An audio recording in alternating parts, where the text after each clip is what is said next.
In early 2026, Russia was broke. Not broke like a poor country. Broke like a rich country that's spending more than it earns. And that knows it. Oil revenues had plummeted by 24% in a year.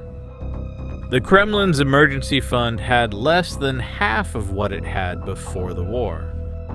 And Putin was doing the unthinkable, cutting spending and, according to the British newspaper Financial Times, personally calling oligarchs to ask for donations. Then on February 28th, the United States attacked Iran. And with that, this passage you're seeing became the center of the headlines. The famous Strait of Hormuz. Around here, 20% of the world's oil passes through. When Iran closed this strait, the market panicked. And Russian oil, which nobody in Western markets wanted to buy because of the sanctions, suddenly became one of the few alternatives available for countries that needed to buy from someone. In 4 weeks, the price of a barrel of oil went from $70 to $116. Analysts calculated that this could inject tens of billions into the Russian war chest. Putin didn't need to do anything. He just needed to export and put the money in the coffers.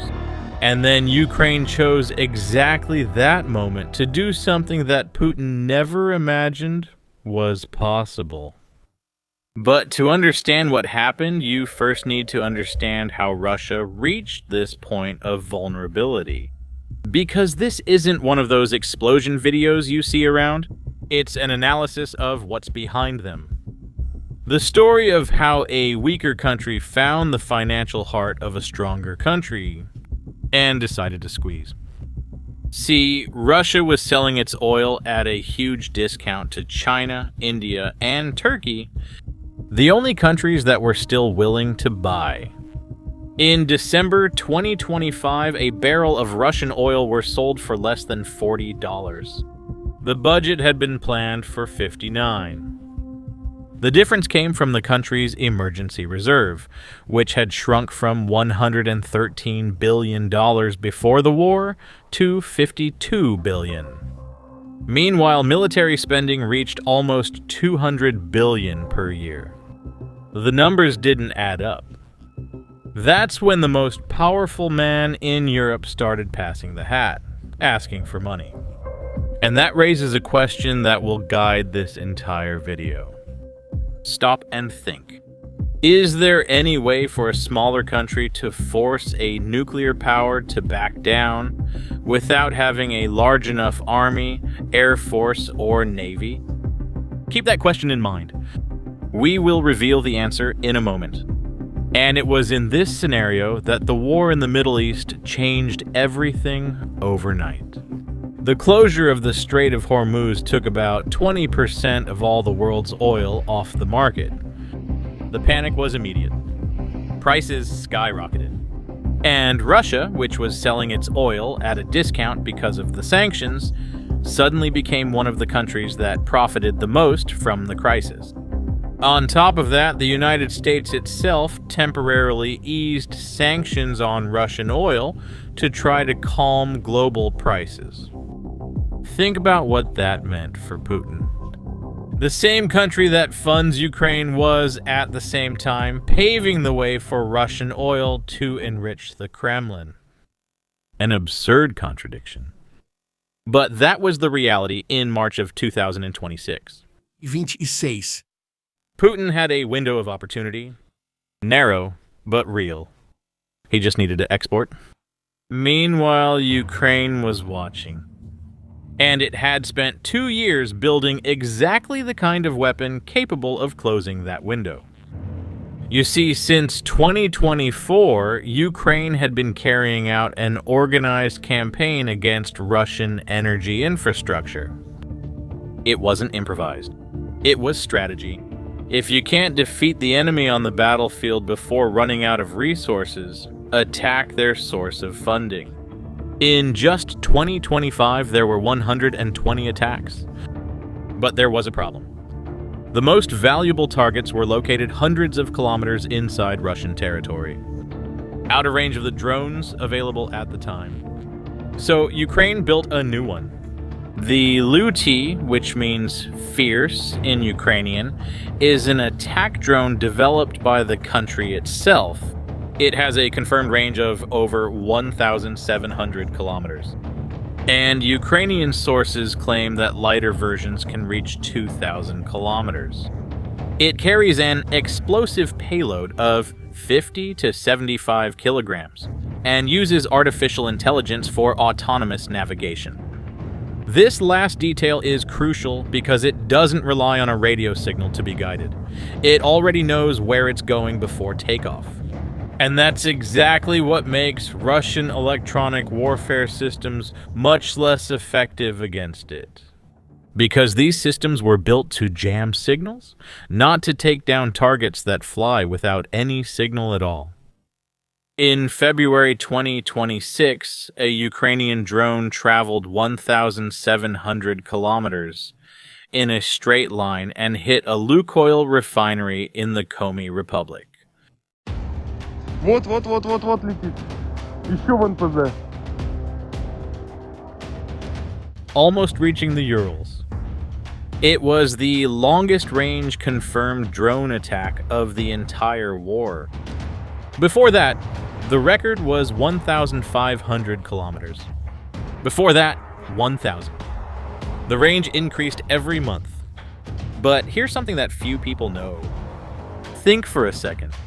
If you were responsible for protecting the world's largest refineries against drones that air defense can't shoot down, what would you do? That was exactly the mission given to the engineers at Rosneft, Russia's largest oil company. And days before the major attacks on the Baltic, their plan ended up in the hands of hackers.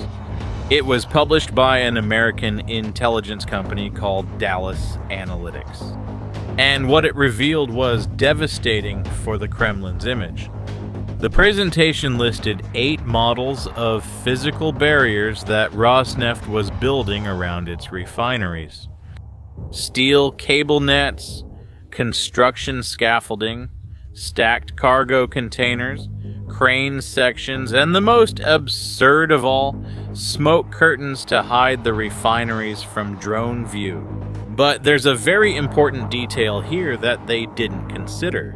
A smoke curtain only works against something that relies on sight to find the target. Ukrainian drones don't rely on sight. They have the target coordinates programmed in before takeoff. The smoke doesn't change anything. The final conclusion of the document was this, in the exact words of the Rosneft engineers. Physical protection is a set of structural measures that do not guarantee the security of the protected facilities. The largest oil company in Russia, in an internal document, admitted that it had no way to defend itself. And the attacks hadn't started yet. In the early hours between March 22nd and 23rd, 2026, while the city was sleeping, Ukrainian drones crossed more than 1,000 kilometers of territory and reached the port of Primorsk on the Baltic Sea, near St. Petersburg. Residents were awakened by explosions. The sky turned orange, the fuel terminal caught fire, and the flames consumed the loading points and 2 oil tankers anchored there. The regional governor woke up at 4 in the morning and was forced to confirm the attack, but tried to downplay the damage. In the following hours, satellite images showed a 200-kilometer column of smoke inside Russia. 2 days later, it was Ust-Luga's turn. Ust-Luga is the largest oil export port on Russia's Baltic coast. By itself, it handles about 700,000 barrels a day, a huge share of Russia's oil exports. In the early hours between March 24th and 25th, Ukrainian drones reached the terminal and caused a series of explosions. The flames rose more than 100 meters. The light from the fire was visible dozens of kilometers away. The governor of the region called it a small fire. The satellite images told a different story. and Ukraine didn't stop. The following night, the drones returned, this time targeting the Kirishi refinery, also in the Leningrad region. Kyiv, as it is known, is one of the 3 largest oil refineries in all of Russia. It processes between 20 and 21 million tons of oil per year and accounts for 6% of the country's total refining capacity. In the attack, the main crude oil processing units and several other systems essential for the refinery's operation were damaged. Without them, production simply stops. And then the drones returned to Ust-Luga, and then to Primorsk, and then to Ust-Luga again. In total, by the end of March, Ust-Luga was hit at least 5 times in 10 days. Primorsk suffered multiple attacks in less than a week. The numbers speak for themselves. In the week ending March 29th, only 22 tankers managed to load oil at the 2 ports, compared to 37 ships the previous week. The exported volume was cut in half. And the cost of that for Russia? Well, more than $1 billion in just 7 days, completely evaporated. Just so you have an idea, expert estimates indicate that Russia spends between $500 million and $1 billion per day to sustain the war. In 7 days, by attacking 2 ports, Ukraine wiped out the equivalent of an entire week of Russia's war chest. Weeks earlier, Putin had personally told Russian businessmen that the war would continue until they took the entire Donbass. He was counting on oil to finance that. At that moment, that plan was literally up in flames. The Reuters news agency described it as the most severe oil supply disruption in modern Russian history. And the attacks still hadn't stopped. Meanwhile, Russia is trying to redirect its oil to other ports. But the alternatives are bad. Novorossiysk, on the Black Sea, is barely recovering from previous attacks. The Arctic and Pacific ports are thousands of kilometers away, and the oil in internal storage becomes a sitting target for new drone attacks. Russia is also discussing reintroducing a ban on gasoline exports, which means stopping gasoline sales abroad in order to supply its own domestic market. It's the kind of measure a country takes when it's cornered. On the other hand, Zelensky said he received requests from unidentified partners to stop the attacks. And do you know what his answer is? He agrees to accept a ceasefire on energy targets, but only if Russia also stops attacking Ukrainian cities and power plants. Do you see what's happening here? For the first time, Ukraine is not asking for help. It's negotiating from a position of strength. That reminded me of something that happened in 1944 during the Second World War. The Allied countries realized that bombing German factories wasn't working. The Germans rebuilt everything. So they started targeting fuel. In 6 months, planes were abandoned on the ground due to lack of gasoline, and tanks stopped on the roads without diesel. The war ended about a year later. Ukraine is not repeating that playbook by accident.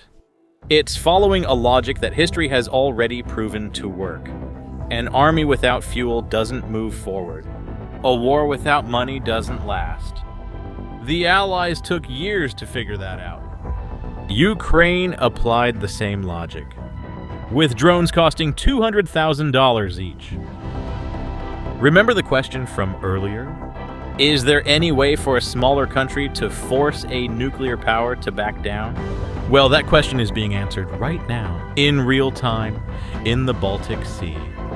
For the first time since the beginning of this war, the math may be starting to favor the other side. Now, I want to know your opinion. Do you believe that Russia will be able to recover from these attacks? Or is this the beginning of the end for Putin's war machine? Leave your opinion in the comments. We always read what you write. If this video helped you better understand what's happening in the world, share it with someone who also deserves to know. And if you haven't subscribed to the channel yet, the button is right down below. Every new video is exactly this kind of analysis. No beating around the bush. See you next time.